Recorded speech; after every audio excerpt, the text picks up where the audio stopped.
Buenas tardes, bueno, casi buenas noches ya a todos y todas. Bueno, como han señalado tanto Inés como Héctor, me sumo efectivamente al agradecimiento al Frente Cívico Somos Mayoría y en concreto al Frente Cívico de aquí de Málaga por haberme invitado, ¿no?, a participar hoy en esta mesa de lujo, y os agradezco muchísimo a todos vosotros y vosotras vuestra presencia hoy aquí. Porque efectivamente pues, de lo que se trata en este momento, en este ciclo político tan interesante que se abre, pues es de esto, que nos sentemos juntas y juntos, que debatamos, que hablemos, que charlemos y, en último término, que dialoguemos sobre cuál es el momento político actual y los retos que tenemos en el futuro. Y bueno, yo sin más dilación, pues me gustaría hacer una intervención cerrando un poco, ¿no?, este gran abanico que han abierto Héctor e Inés, ¿no?, en sus intervenciones, y efectivamente me gustaría centrarme, porque hablar del proceso constituyente, ¿no?, es un rótulo, pues digamos, es un cuchillo de doble filo, ¿no?, en el sentido de que es lo suficientemente amplio para que quepamos todos y todas, pero es lo suficientemente complejo de articular, de aterrizar, ¿no?, en un marco jurídico y político concreto, ¿no? Pues es decir, que mi madre, mi vecina, mi primo, mi prima, incluso yo misma, seamos capaces de entender efectivamente qué es un proceso constituyente y por qué es necesario poner en marcha, digamos, implementar este proceso, porque, como se ha señalado, pues el momento político, económico y social es realmente dramático y necesitamos, ¿no?, renovar la casa. Y, bueno, yo creo, opino personalmente, que hay algo que la crisis económica ha logrado, ¿no? Hay algo positivo. Sí, perdón. Colocarlo para es que que no se sé venga si. abajo. Bueno, da igual. Ya, usted tiene vida propia. Yo creo que la crisis, ¿no?, y lo señalaba efectivamente Héctor, ¿no?, apuntaba a ello, y yo voy a profundizar un poquito en lo que comentaba. La crisis ha logrado. Bueno, uno de los aspectos que comentaba a propósito de la Unión Europea, ¿no? La crisis ha logrado algo. Ha logrado, ha tenido un efecto, en cierto sentido, y si me permitís la ironía, pues positivo, ¿no? Porque ha logrado situar en el centro del conflicto una cuestión importante, ¿no? Y es que nos hemos dado cuenta que el modelo económico español es muy débil, es preocupantemente débil.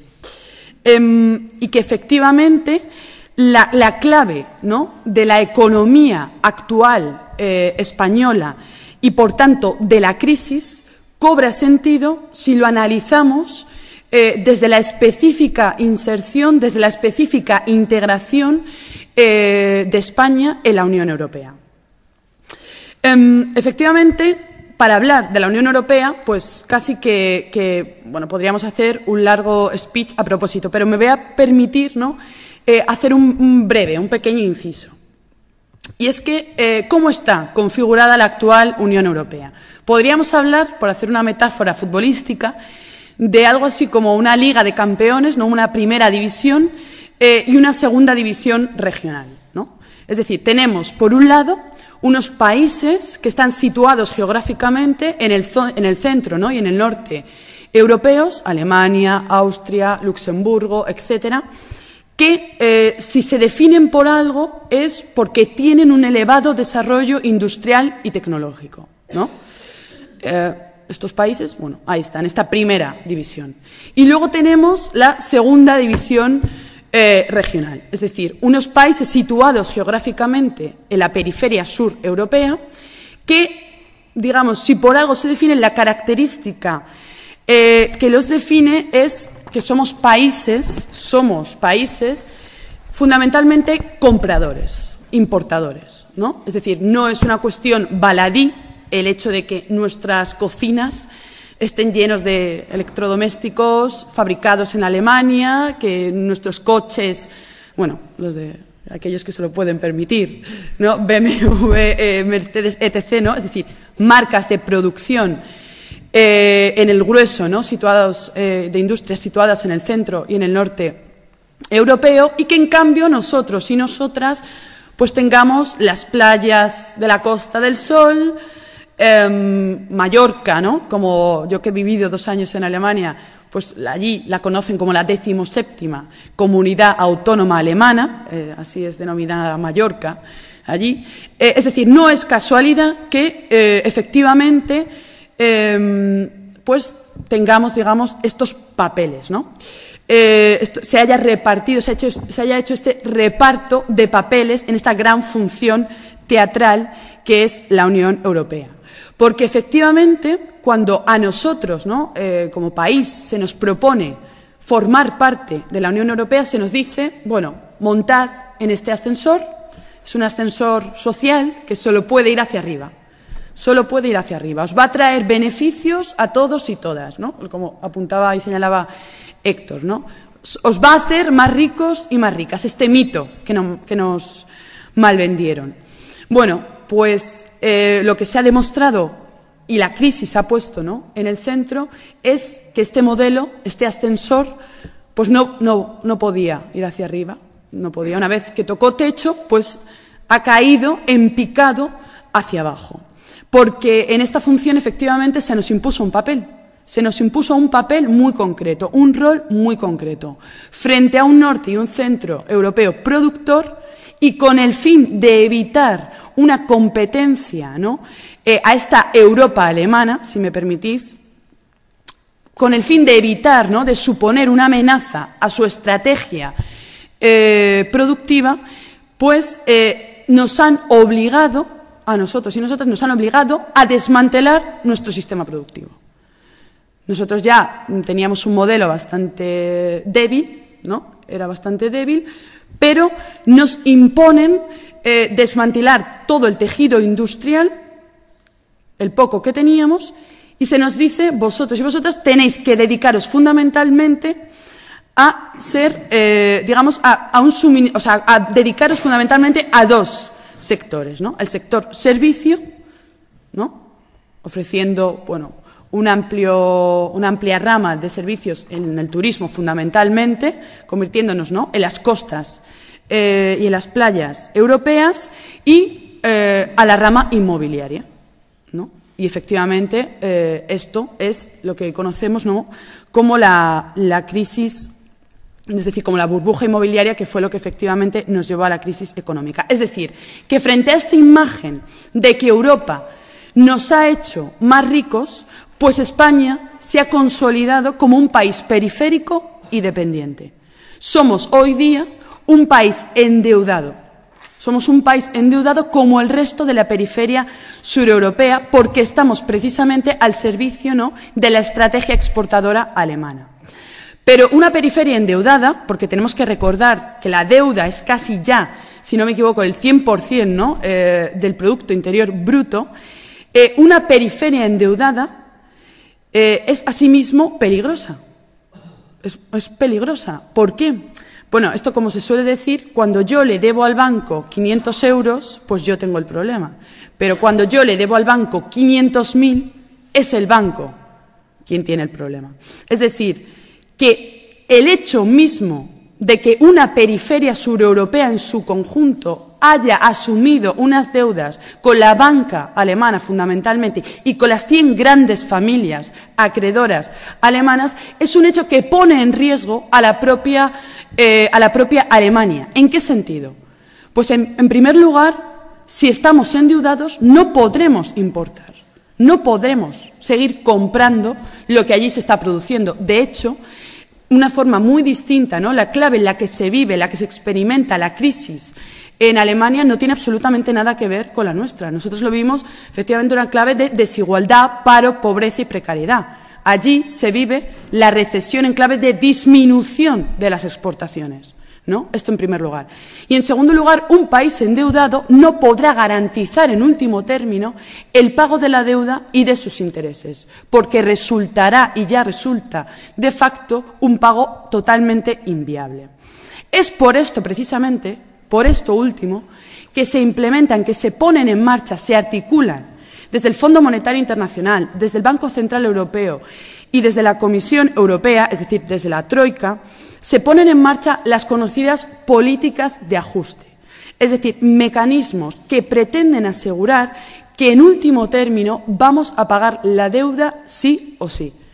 Esto y no otra cosa es la austeridad. O sea, la austeridad, un término que, por cierto, le han arrebatado por debajo de la mesa a la izquierda, ¿no? La austeridad que nos han vendido, ¿no? Que es algo así como en época de vacas flacas tenemos que aguantar la caja para esperar una ulterior recuperación económica. La austeridad no es otra cosa más que un centro y un norte europeo manteniendo y sosteniendo en el tiempo sus privilegios y sus beneficios económicos a costa de condenar al sur al paro y a la recesión. Es por esto que hoy día hablar de la crisis económica en el marco de España, el marco que venimos viviendo desde el 2008, no puede no hacerse si no hablamos de la Unión Europea, porque la crisis económica es consustancial a este modelo de construcción de la Unión Europea. Y nos han vendido que es algo así como un desajuste accidental, que es un fallo técnico, que aquí no hay ni buenos ni malos, que aquí 2 más 2 son 5, que fue un fallo de cuentas, ¿no? Bueno, esto no es así. Esto ya veníamos denunciándolo muchas fuerzas políticas, y tengo que mencionar aquí, cómo no, al gran Julio Anguita, que ya demostró en su momento que la Europa del Tratado de Maastricht era una gran estafa, y ya, ¿no?, sin tener una bola, es decir, simplemente a base de estudio y de un conocimiento de cuáles eran los planteamientos que nos han llevado a estos resultados, se opuso a la firma del Tratado de Maastricht. Bueno,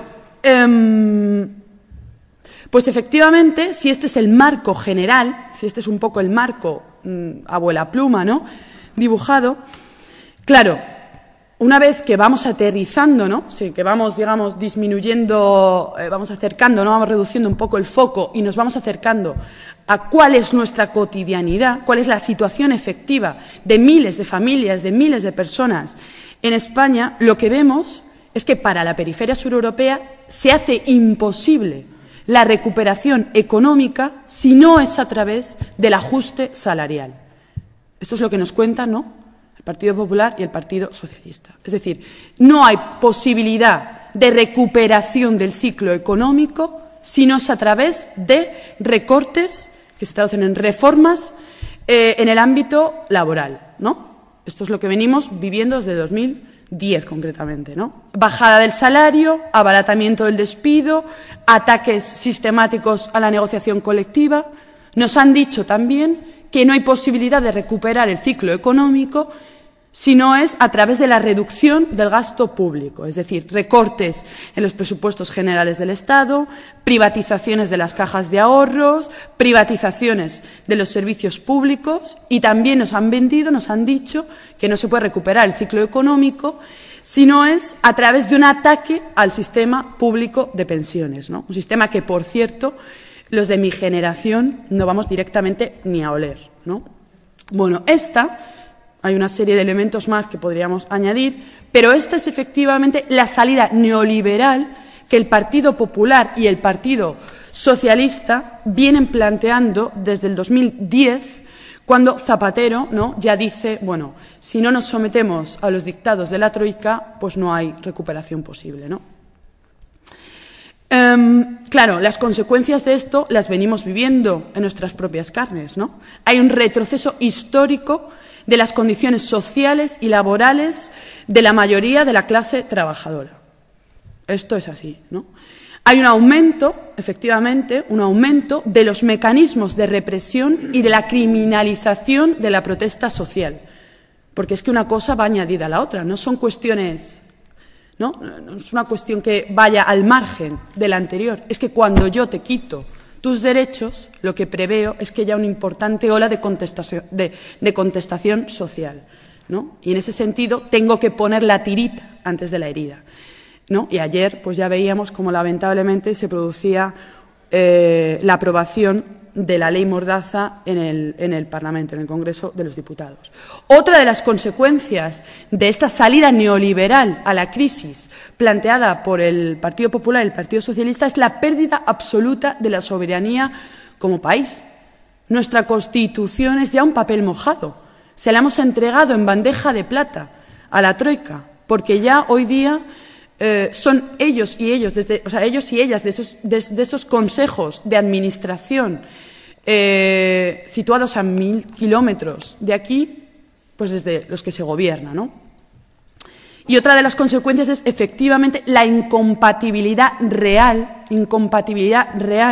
de la Unión Europea con los derechos sociales y con la democracia. Y es en esta medida en la que decimos que la crisis es la propia Unión Europea y que solo podemos explicar el empeoramiento de nuestras propias condiciones de vida si atendemos, si analizamos qué es y cómo funciona la Unión Europea. Claro, pero ¿qué es lo que ocurre, no? Porque si este es el cuadro, por así decir, si este es el marco, aquí hay unos agentes, hay unos, digamos, hay unos sujetos que están implementando, que están garantizando que estas políticas se lleven a cabo. Y es que, efectivamente, estos mecanismos de ajuste y de recortes no podrían sostenerse si no es de la mano de un sistema bipartidista. Claro, ¿y qué es el bipartidismo? Porque estamos, ¿no?, acostumbrados a esta alternancia, que no alternativa, ¿no?, de estos partidos, ¿no?, de estos partidos mayoritarios, por así decir, ¿no?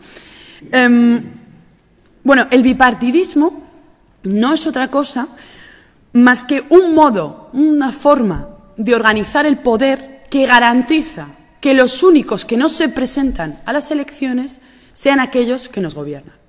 ¿Quién no se presenta a las elecciones? No se presenta ni el BBVA, ni Telefónica, ni Repsol, ni Santander. Es decir, no se presenta el poder económico, la oligarquía financiera. Estos que efectivamente son aquellos que no se someten, digamos, ¿no?, a la voluntad del pueblo, son aquellos que en último término nos están gobernando. ¿Y por qué? Bueno, aquí hay un elemento importante que hay que señalar. Y es que efectivamente, y esto me gustaría explicarlo bien para que quede claro, ¿no? Y si no, lo podemos comentarlo también en el coloquio porque me parece un punto interesante. Y es que efectivamente lo que estamos viendo en España en los últimos años, ¿no?, es que los poderes económicos controlan a la clase política. Los medios que el poder económico tiene para controlar a la clase política son varios, ¿no? Existe la financiación legal de los partidos, la financiación ilegal. Hay diversos métodos, ¿no?, a través también del apoyo, a través, ¿no?, de los medios ideológicos, de los medios de comunicación, etcétera, pero hay un instrumento fundamental a través del cual el poder económico controla a la clase política. Perdón. Y es la corrupción. Es que la corrupción que atraviesa este país, ¿no?, desde la corona, desde la Casa Real, hasta el ayuntamiento más pequeño de una localidad, la corrupción no es una cuestión accidental, es algo estructural que forma parte de efectivamente del régimen, ¿no?, que señalábamos al inicio. Y es que la corrupción es el medio que la oligarquía tiene para controlar a la clase política. Por eso hablamos de una trama, de una connivencia entre los poderes fácticos, entre el poder económico y la clase política. Y es por eso que consideramos que el término casta es erróneo, en la medida en que únicamente pone el foco sobre el político, olvidándose del agente corruptor. Es decir, es evidente que hay que señalar la clase política que se lucra de esta, ¿no?, es decir, que se lucra del sistema económicamente, pero tenemos también que situar el foco en el agente corruptor, en la persona, en el Consejo de Administración que da, en último término, el sobre. Porque yo también quiero ver a muchos banqueros en la cárcel, ¿no? Y insisto que es un tema, ¿no?, que me parece importante. Claro, y este bipartidismo, que es el que en último término garantiza este colchón, Claro, pues este bipartidismo se ve con gran claridad que actúa precisamente de la mano en el marco de la Unión Europea. Porque si nos vamos a Europa, se ve claramente que existe un programa oculto del Partido Socialista y del Partido Popular que se ha hecho carne, por así decir, en varios tratados, ¿no? Bueno, me podría referir a ellos, el Tratado de Lisboa y el Tratado de Estabilidad, Coordinación y Gobernanza del Euro. Pero estos dos tratados, que probablemente ahora nos suenen a chino, pues nos es más familiar cuando hablamos efectivamente del artículo 135 de la Constitución. Porque fue en el Parlamento Europeo, en el marco del Parlamento Europeo, donde el Partido Popular, el Partido Socialista, UPyD, la derecha nacionalista vasca y catalana suscribieron, apoyaron y votaron estos dos tratados, que han sido constitucionalizados, se han cristalizado efectivamente en la reforma que Zapatero lleva a cabo del artículo 135. Un artículo que señala, que pone los límites claros y rotundos a cualquier gobierno. Da igual de qué color sea el gobierno que tengamos en el Congreso de los Diputados, que este es un límite que no se podrá rebasar, no se podrá superar, porque pone por encima el pago de la deuda y de sus intereses por encima del dinero que vaya orientado al gasto social, de una inversión en educación, sanidad, etcétera. Y es que, ¿qué es lo que pasa? ¿No? ¿Qué es lo que pasa? Compañeros y compañeras, ¿qué es lo que pasa cuando se prioriza el pago de la deuda por encima de las necesidades sociales de la población? Pues lo que pasa es lo que ya sí todos y todas conocemos. Lo que pasa es que tenemos 4 millones, o sea, casi 5, millones de parados. Lo que pasa es que tenemos efectivamente un 57,7% de paro juvenil. Lo que pasa es que tenemos cientos de miles de personas, ¿no? Cientos de familias literalmente arrojadas a la calle como causa, ¿no? Como efecto de los desahucios. Lo que tenemos es un recorte sistemático en educación y en sanidad. Lo que tenemos es también un refuerzo del modelo tradicional de familia, una voluntad política de relegar a la mujer a lo doméstico y de decirnos cuándo debemos ser madres. Y lo que tenemos también es efectivamente el exilio económico juvenil o el fenómeno de la migración laboral que sufren millones de personas jóvenes y no tan jóvenes que se ven obligados a hacer la maleta y a buscar un futuro en el exterior. Y el fenómeno del exilio económico juvenil, que me gustaría simplemente detenerme un minuto en él, me gustaría detenerme en él por una cuestión muy básica, y es que este hecho, el hecho de que tengamos que irnos fuera, como ya hiciera antaño, ¿no? Otra de las generaciones, por causas políticas, ¿no? Por otro índole de causas, pero efectivamente obligados en ese mismo sentido, expulsados en la misma dirección hacia afuera, es el último eslabón de una cadena. Este es el último eslabón de una cadena. ¿A qué me refiero? Pues me atrevo a decir aquí, ¿no?, que la cuestión juvenil es el problema fundamental de este país. ¿Qué quiero decir? No que sea... hablar de la juventud no es hablar hoy día del sector social que peor lo está pasando. Hay muchísima gente en paro, muchísimas familias en una situación real de drama, así es. Pero es evidente que hablar de la situación de la juventud muestra cuál es el alcance político de esta crisis económica y de esta crisis de régimen que estamos viviendo. Porque si analizamos uno a uno cuál es la situación, ¿no?, de la juventud en este país, nos podemos dar cuenta y podemos afirmar con claridad que un Estado, un país que expulsa efectivamente, como decía Inés, a una de las generaciones más preparadas, es un país fracasado, es un Estado fallido. Bueno, en este contexto, porque este es el contexto, es en el que nos encontramos actualmente y este es el contexto de, digamos, la antesala del ciclo político y del ciclo electoral que inaugurarán las próximas elecciones autonómicas y municipales. Porque cuando salimos a las calles a decir que esto no es una crisis, esto no es una crisis, esto es una estafa, lo que queremos decir es que son precisamente las políticas del Partido Popular y del Partido Socialista destinadas a garantizar el pago de esta deuda, destinadas a seguir lucrando a la banca alemana y estas 100 grandes fortunas. Estas son las políticas que nos están condenando. Estas son las políticas de ajuste y estos son los recortes y no otra cosa. Y aquí hay una cuestión importante que tenemos que señalar, porque se dice constantemente, ¿no?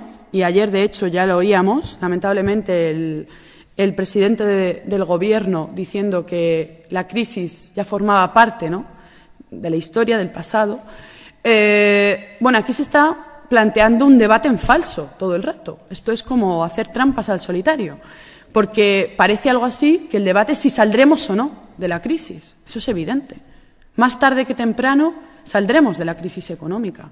La cuestión que está en juego aquí es a qué vamos a llamar salir de la crisis. Ese es el debate. Si vamos a llamar salir de la crisis a que se siga condenando a las mayorías sociales a una situación de empobrecimiento tal, a una situación de precariedad y de paro tal, que sea insostenible, que las futuras generaciones puedan tomar las riendas de su futuro, o si vamos a llamar salir de la crisis a efectivamente ganar esta batalla, ¿no?, de liberación popular, por así decir, que tiene en la cuestión de la convergencia, en la cuestión de la confluencia, el eje central. Este es el debate, porque de la crisis saldremos o más libres o más esclavos. Esa es la cuestión. Y en el ciclo político que se abre en el año 2015, esta va a ser la pregunta que vamos a resolver. Y simplemente voy concluyendo. Esto venimos diciéndolo y venimos teorizándolo pues aproximadamente desde antes de las elecciones europeas, ¿no?, que estamos en un momento de excepcionalidad histórica, que la ventana de oportunidades se ha abierto, que puede cerrarse y que puede tardar décadas en volver a abrirse. Esto venimos ya diciéndolo desde hace mucho tiempo, pero por suerte los tiempos políticos, bueno, por suerte o por desgracia, hoy día los tiempos políticos apremian. Todo se ha acelerado muchísimo. Lo que antes pasaba en 7 años, hoy ocurre en aproximadamente 15 días. Y es evidente que hoy apostar por la construcción de la unidad popular es aterrizar, es poner en marcha la posibilidad de iniciar ese proceso constituyente que tanto ansiamos, ¿no? Porque ahora mismo nos hemos dado cuenta de que, bueno, estamos en un momento de emergencia social que requiere efectivamente de la habilidad, de la inteligencia, de las fuerzas políticas, de los colectivos sociales, para ponernos de acuerdo, para sentarnos en los mismos espacios. Y nos hemos dado cuenta, además, yendo un pasito más hacia allá, de que los matices ya no son fundamentales, de que cuando nos sentamos a trabajar en lo concreto nos damos cuenta de que es más lo que nos une que lo que nos diferencia, que el neoliberalismo ha logrado que nos situemos a trabajar en torno a unas mismas contradicciones. Nos hemos dado cuenta, además, de que gobernar ayer no es lo mismo que gobernar hoy.